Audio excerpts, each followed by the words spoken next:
Depress class में ये माना गया है जो केवल अनटचेबल्स हैं, जो अछूत जातियां हैं, उनको ही डिप्रेस क्लास माना जाएगा, उनकी ही भागीदारी होगी, बाकी की नहीं होगी। इस तरह से उन्होंने डिप्रेस क्लास में अछूत और सछूत जातियों को बांट दिया गया। सछूत जातियों को बाद में ओबीसी कहा गया, जो मंडल कमीशन के दौर, जिसको याद होगा कितना बवाल हुआ। तो यदि हम ये भागीदारी कंटिन्यू रही होती तो हमारी स्थिति बहुत ज़्यादा सुधर गई होती, लेकिन ऐसा नहीं हुआ। खैर, जिन्हें विमुक्त जातियां कहा गया, उन विमुक्त जातियों के लिए संविधान में स्पष्ट रूप से कोई कैटेगरी नहीं है, ना अनुसूचित जाति, ना अनुसूचित जनजाति, ना अन्य पिछड़ा वर्ग, और ना शेड्यूल्ड डिनोटिफाइड ट्राइब के नाम की कोई कैटेगरी नहीं। तो इस तरह से हमारी वंचना लगातार होती रही। आज की तारीख में भी जो विमुक्त जातियां हैं, जो इदाते कमीशन ने पहचान की है, 224 ऐसी विमुक्त जनजातियां हैं जो अनटचेबल भी हैं, बैकवर्ड भी हैं, सामाजिक रूप से बहिष्कृत भी हैं, सर्वाधिक पिछड़ी हुई हैं, लेकिन इनको आरक्षण की किसी भी श्रेणी में शामिल नहीं किया गया, ना एससी में, ना एसटी में, ना ओबीसी में। खैर, कमीशन की रिकमेंडेशन के आधार पर भारत सरकार, नीति आयोग ने इन जातियों की एक समीक्षा, एक सर्वेक्षण कराने का काम एंथ्रोपोलॉजिकल सर्वे ऑफ इंडिया को सौंपा है। वो इनकी मॉडलिटी की जांच करने के बाद भारत सरकार को एक सिफारिश करेगी कि किन को, इन जातियों को, जो 224 जातियां हैं, वंचित रह गई हैं, इनको किस कैटेगरी में शामिल किया जाए। ये भविष्य के गर्भ में है कि क्या होगा क्या नहीं होगा, लेकिन मैं ये बताना चाहता हूँ आपको कि भारत सरकार और राज्य सरकारों की नीतियां हैं इनके उत्थान के लिए बहुत है। एक दुर्भाग्यजनक पहलू ये है कि इन जातियों की एक आइडेंटिटी आज तक स्थापित नहीं हुई है कि आखिर उन योजनाओं का लाभ इनको कैसे मिलेगा। कई राज्य अच्छे हैं, बहुत बेहतर काम किया है, एक रोल मॉडल है हमारा महाराष्ट्र, गुजरात वगैरह में अच्छा काम हो रहा है, कर्नाटक सरकार ने ध्यान दिया है, बहुत सी अच्छी घोषणा महाराष्ट्र, मध्य प्रदेश शासन ने भी की हुई हैं। लेकिन ले दे की बात वही आती है कि जब इनके पास कोई आइडेंटिटी नहीं है, इनके पास कास्ट सर्टिफिकेट नहीं है, विमुक्त जाति प्रमाण पत्र नहीं है, तो ये आवेदन ही नहीं कर सकते।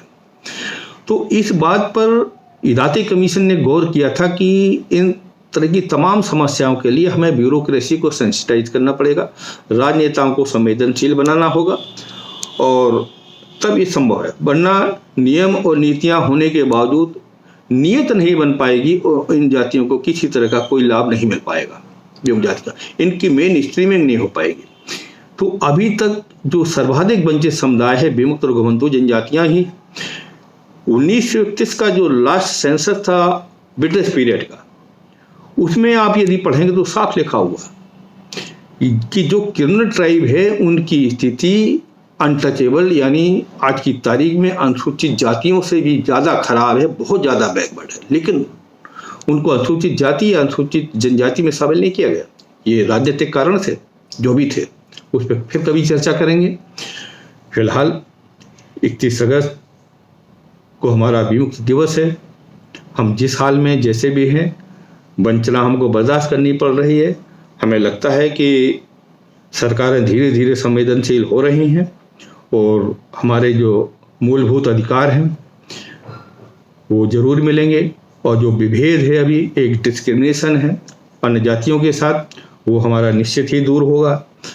इन क्रिमिनल ट्राइब को अछूत कैसे माना गया, इसमें मैं थोड़ा सा प्रकाश डालूंगा कि जब हम अपराधी घोषित कर दिए गए, ये लोग अपराधी घोषित कर दिए गए, तो शेष समाज ने, जो सब समाज था, जो खासकर वो वर्ग जो ब्रिटिश शासन के लिए ज़्यादा मुफीद था, सूटेबल था, उन्होंने इतनी ज़्यादा सोशल डिस्टेंसिंग अंग्रेजों के डर के मारे हमसे बना ली, विमुक्त जातियों से, घुमंतु जातियों से, तो सामाजिक बहिष्करण यहाँ से शुरू हुआ और इस तरह से ये अनटचेबल भी करार दे दी गई। हालांकि कुछ लोगों ने प्रोग्रेस की, जिनके पास जो सेटल्ड क्रिमिनल ट्राइब थे, उन्होंने अपनी मेहनत से कुछ अच्छी स्थिति अर्जित भी की हुई है, लेकिन उनको अधिकार आज तक नहीं मिले।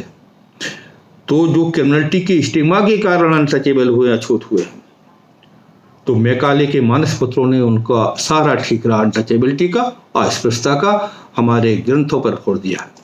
लेकिन आप गौर करेंगे तो कहीं नहीं पाएंगे कि भारतीय धर्मशास्त्रों ने जनजातियों को या जातियों को, जनजातियों को अस्पृश्य घोषित किया है। एक टर्म ही आपको नहीं मिलेगा अस्पृश्यता का। जो भी है, मैं अगले एपिसोड में फिर चर्चा जारी रखूंगा। मैं आपको बधाई देता हूं विमुक्ति दिवस की। धन्यवाद।